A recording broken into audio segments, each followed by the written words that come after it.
Dr. Arvind Gupta, ladies and gentlemen, thank you very much for asking me to this workshop. It's normal, I know, at workshops like this to say how wonderful I'm delighted, this is a perfect topic, etc. But for once, I mean it. And I mean it for three reasons. When you asked me to come, I reread the Arthashastra, and that was a delight. So thank you for that. Secondly, what you are doing here actually gives us a chance to reconnect with the rich Indian tradition of strategic thought. And thirdly, I mean, this is something my hobby horse.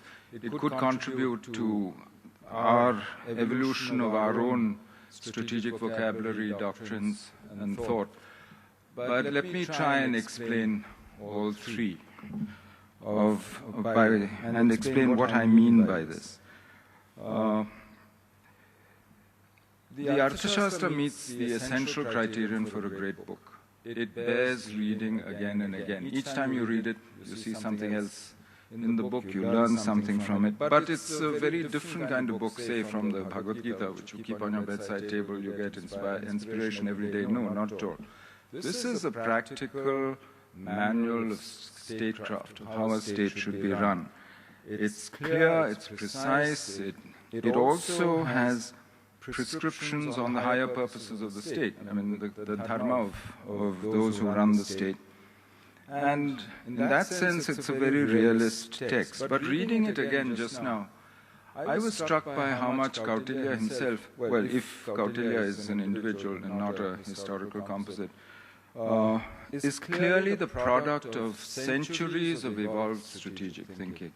I mean, he himself he cites previous authorities over and over again, cites them first, says what their views were, and then, of course, rebuts them and gives you his own view. But that's impossible unless you've actually gone through a process of evolution of strategic thinking, of thinking about these matters. And sadly, what we know of many of them is limited to what actually Kautilya tells us. Some of them, yes, we have. But equally, Kautilya's is only one voice, and the Arthashastra is probably meant to be a normative text, describing what happens. Now, if you think of contemporary practice at the same time, and you think of the Ashokan edicts, you think of the other evidence that we have of the Mauryan state and inaction, not all of it fits what we read in the text. And so it's a text of its time and place, while it also has universal significance. And I think we need to read it as such. I was also struck this time reading it that it's not just a power maximization or an internal dominance sort of state that he creates. You know, these are the categories that we are used to using. His is actually quite a different view of how the state works. So I hope that when you get into studying the text, we get some sense of this, of the richness of the text. Because when you look at the public discourse about the Arthashastra in India today, people have a very one-sided sort of view of what it means. And they've sort of reduced him to the Indian Machiavelli, which he's not. This text is much more than that, and I think it's important to get that message out to people. Secondly, reconnecting with Indian strategic thought. I don't know how to say this, we are afflicted by neglect of our pre-modern histories. And many of us believe Orientalist caricatures of India. I mean, we have, I think, been fed this diet that India supposedly has an incoherent strategic approach. This is really a colonial construct. And this idea that somehow Indians had to be taught their own history, that it had to be rediscovered for them by outsiders and presented in a version, and that this was retrieved.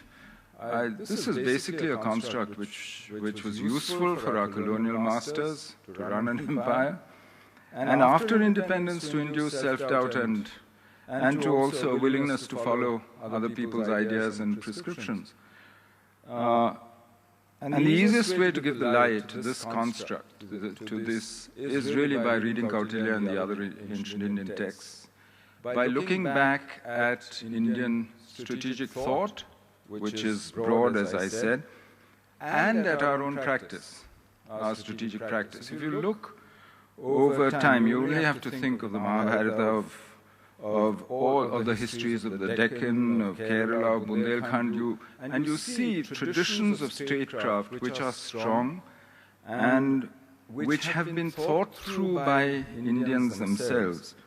And you actually start seeing continuities in strategic practice, which to my mind is the most exciting part. When you look at the last 65 years of the Indian Republic, but you look at strategic continuities and you start picking up the sense of a strategic culture in action. I've just read a book by somebody called Jayashree Vivekanandan, I think, Interrogating International Relations, which for me was wonderful because it shows that young people at least are working on this, are working on our own strategic practice, and it gave me tremendous hope that our scholarly tradition is alive. But as a general rule, I think we have to admit that our theory still has to catch up with our practice. We have a fair amount of work to do. So when you read Kautilya or Shanti Parva or any of these other texts, you remember that you realize that it was not always so. This gap between theory and practice was not always so in our case. That we actually have a rich experience in our tradition of multipolarity, of debate on the purposes of power, whether defined as dharma or otherwise, on the utility of force, and of several other issues with contemporary relevance. Because in many ways it is India's historical experience of polycentric, multi-state systems, plurality, and the kind of omnidirectional and relativistic statecraft that it produced, which is much closer to what we see around us in the world today, actually. In contrast, if you look at single sovereign, universalist, and hierarchical statecraft in the diplomacy of, say, traditional China, that's much easier to explain. It's much more attractive, actually, in its simplicity. But it's fundamentally different. And certainly is not what we see around us in today's world. So let me be clear, I'm not trying to idealize the Indian past. I'm not saying, oh, it was so wonderful, everything has been thought through, it's all been done. Because there is a risk here that the analytical tradition becomes the historical tradition, that we confuse the practice with the thought, we confuse the history with the analysis of it, and there is that risk. We confuse cause and effect. All I'm saying is that some of the problems that today in IR studies and strategic studies that we now think we are looking at for the first time, that we have, these are not new. Many of these things have been considered before by great minds in the past. And I think we can use the past to discipline our minds. It's really a form of mental exercise which is useful. It helps us to deal with the present that we have today. Besides, states do not always behave in ways which can be entirely explained by rational calculation or logic. I mean, if they did, they would be predictable, 100%.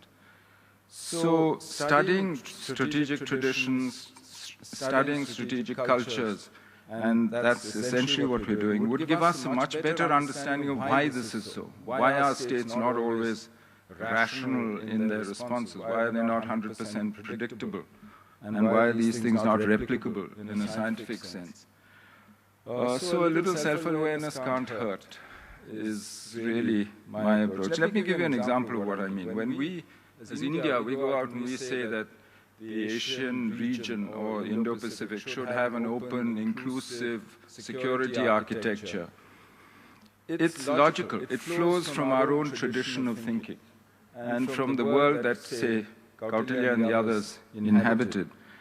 But people from other traditions, which are more hierarchical, which claim universal validity, they find these ideas very peculiar. They don't understand it. And we are shocked that they don't understand what we are saying, that here we are advocating something so eminently sensible in everybody's interest, and we can't understand it. And this runs right through. I mean, friends tell me that there are Chola, Pandyan, Orissa manuscripts, Oriya manuscripts, which speak of the free flow of ideas, of people, of goods, and of what that can achieve between India, Southeast Asia.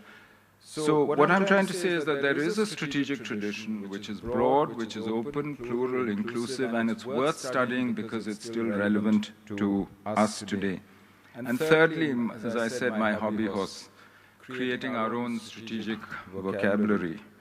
To be honest, among ourselves, much of what passes for strategic thinking in India today is derivative, using concepts, doctrines, a vocabulary derived from other cultures, times, places, and contexts. And this is why, with very few exceptions, like, say, the nuclear doctrine, it fails to serve our needs. It doesn't impact policy. I mean, there is this gap that we feel all the time. And it really is not part of the international or even of the domestic discourse on these issues. I think, well, Jawaharlal Nehru obviously made a beginning towards creating modern Indian strategic thought, but it was only a beginning, and the world has certainly moved on since then. And other people have tried to work on it. And there's no question that the world we live in today is very, very different from Kautilya's. But human responses are similar, and the states that human beings create and run behave in similar ways across history. And that's why reading Kautilya helps us by broadening our vision of strategy, and on these broader issues. So it will take time for us to develop our own strategic doctrines, our own strategic vocabulary. It requires patience, but we need to do this for ourselves. Because if we are to achieve the kind of strategic autonomy that we all, I think, agree we need, that autonomy has to start in our minds first. Then we can start talking about the rest of it. So, strategic cultures are not built in a day, yes, but I was happy to see that this workshop is really part of a larger project. So I would strongly urge you to do more workshops, to broaden the scope from the Arthashastra, to go into, as you said, the indigenous historical tradition, and cover other topics, other Indian thinkers and themes as we go forward. To the extent that we can help, we'll be happy to. So with these few words, I wish you and your workshop every success and all the very best in what you're trying to do. Thank you.